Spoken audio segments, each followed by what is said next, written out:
So today, parable of the Pharisee and the tax collector. Using some stick figures and using our imagination, let's dive into this parable and see what it has to teach us.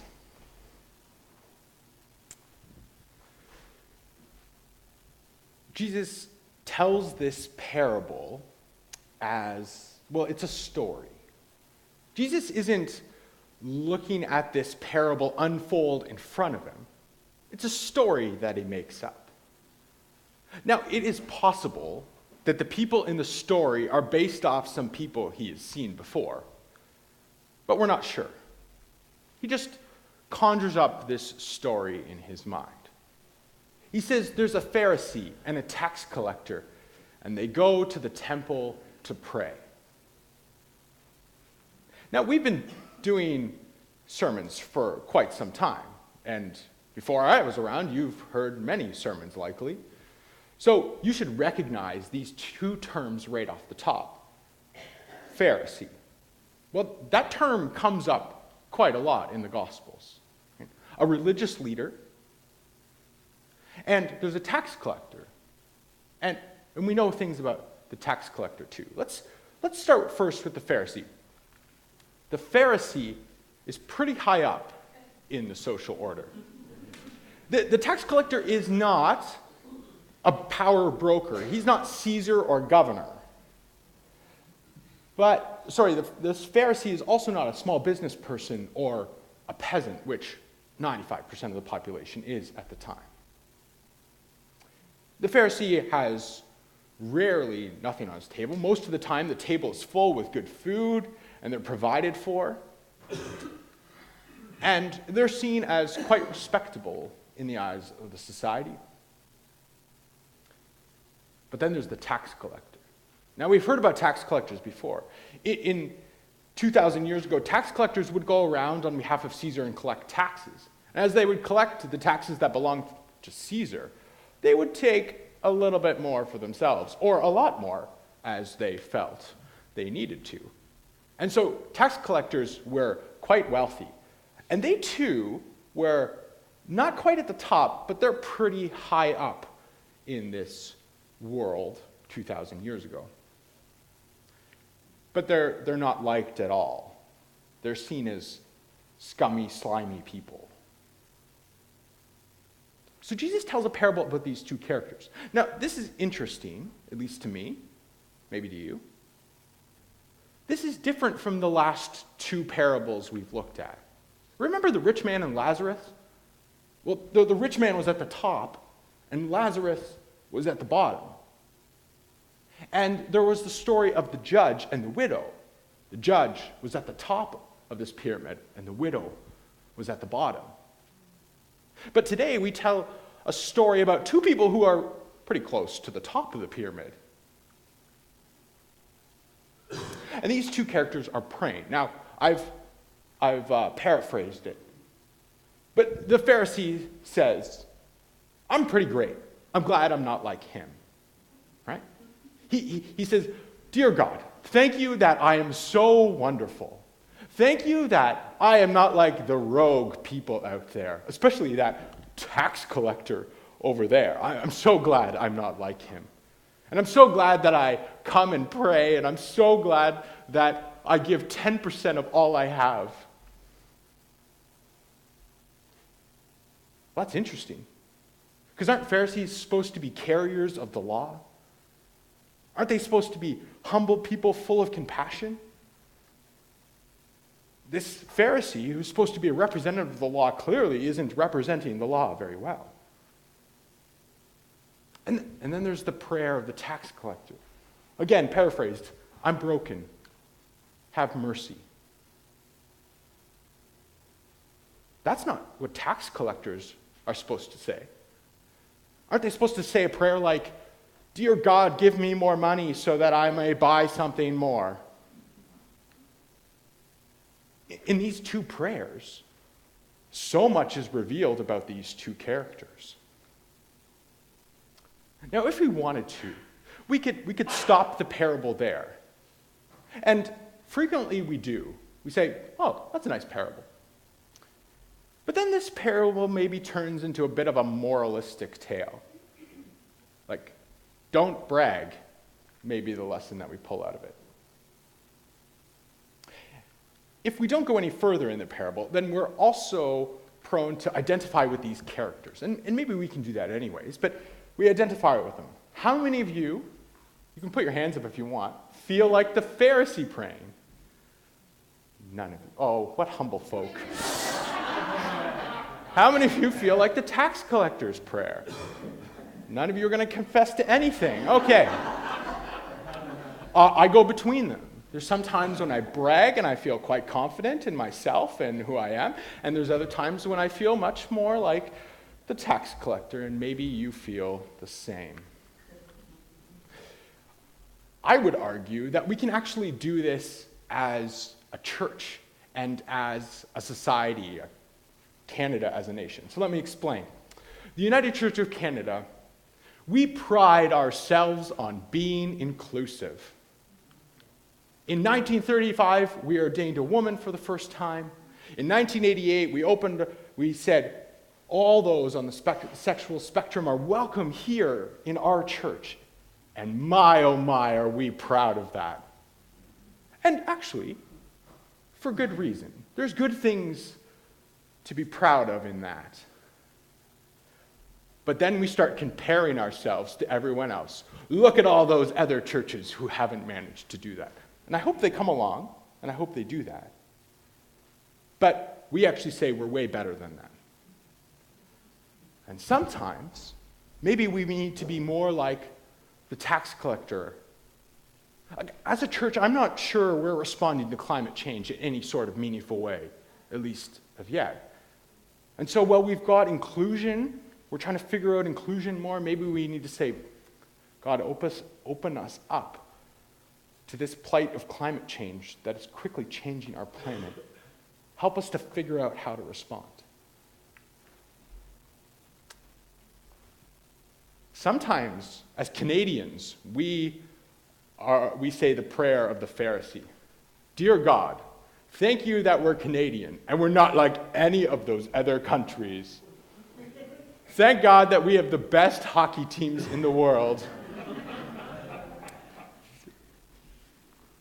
Sounds kind of silly, but then when studies come out that say, we have the third best education system in the world or the fourth best healthcare system, we just want to be number one at everything. But I think maybe sometimes we need to have a prayer that's more like the tax collector.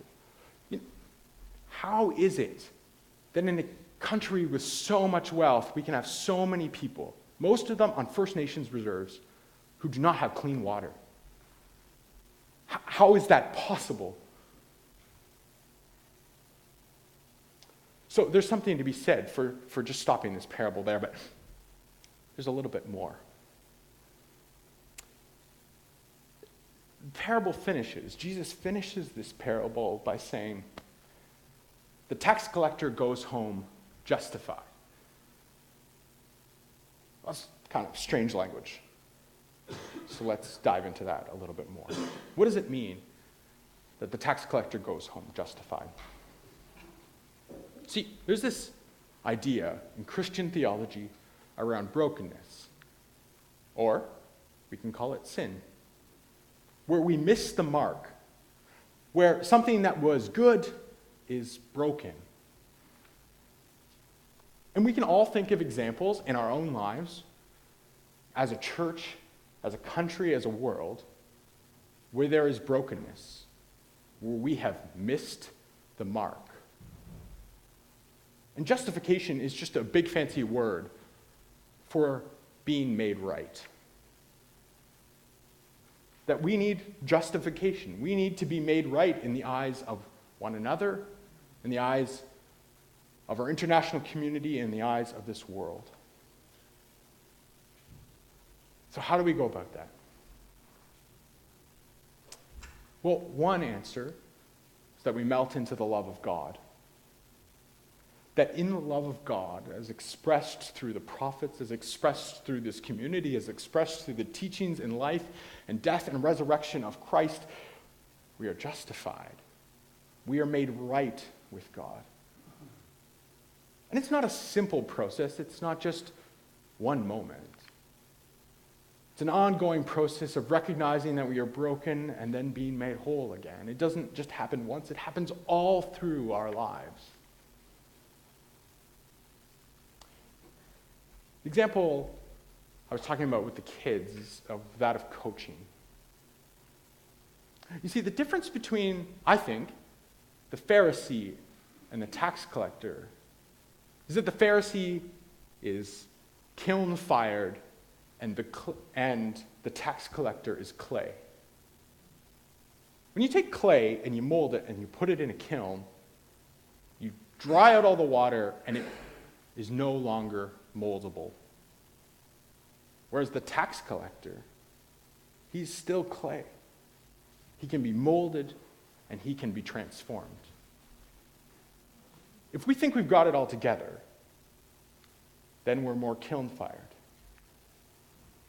But maybe our invitation is to be more like clay, that we can be molded, and when we're close, we can be molded again, and maybe sometimes we've got to start over and mold in a different way. Well, this is all very abstract, so let me give you a couple of examples. A number of years ago, Ford, the car manufacturer, had a problem on their hands. They were producing a poor product, and they were always late for their deadlines. And this was confounding. And the reason was this. They had these big meetings where they would come together and they would have a big board of everything that they were working on.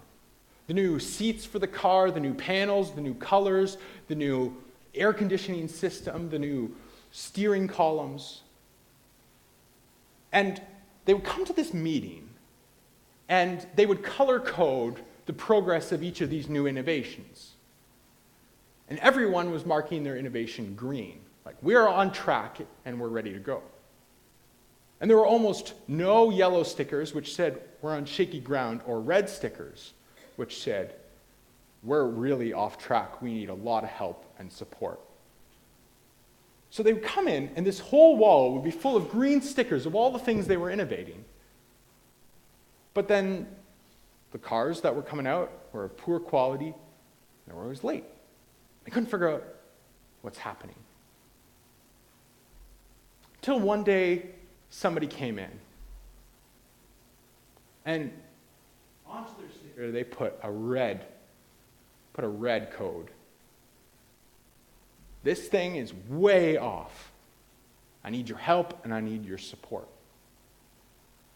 Well, the next week they had a meeting, they came in, and the entire wall was red stickers and yellow stickers. Only when they could recognize that things were off could they actually begin to solve the problems that were around them. As I was thinking about this text in light of last night, I was also thinking, what happened last night here at the church with this murder mystery? What happened? I felt like there was brokenness. I felt like energy was low and I didn't know what to do.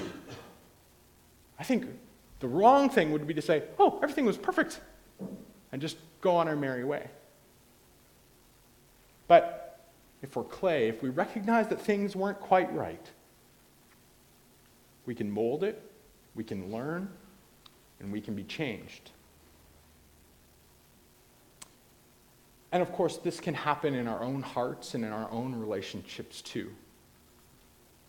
The relationships that are most vibrant in your life may be ones where people are more like clay. They can learn from each other and grow together instead of being rigid and clay kiln-fired. And so may our prayer, may the good news in this be that the love of God is continually transforming us, That though we may be off, like the tax collector, that there's still chance for us to be molded and transformed into something new. May it be so. Amen.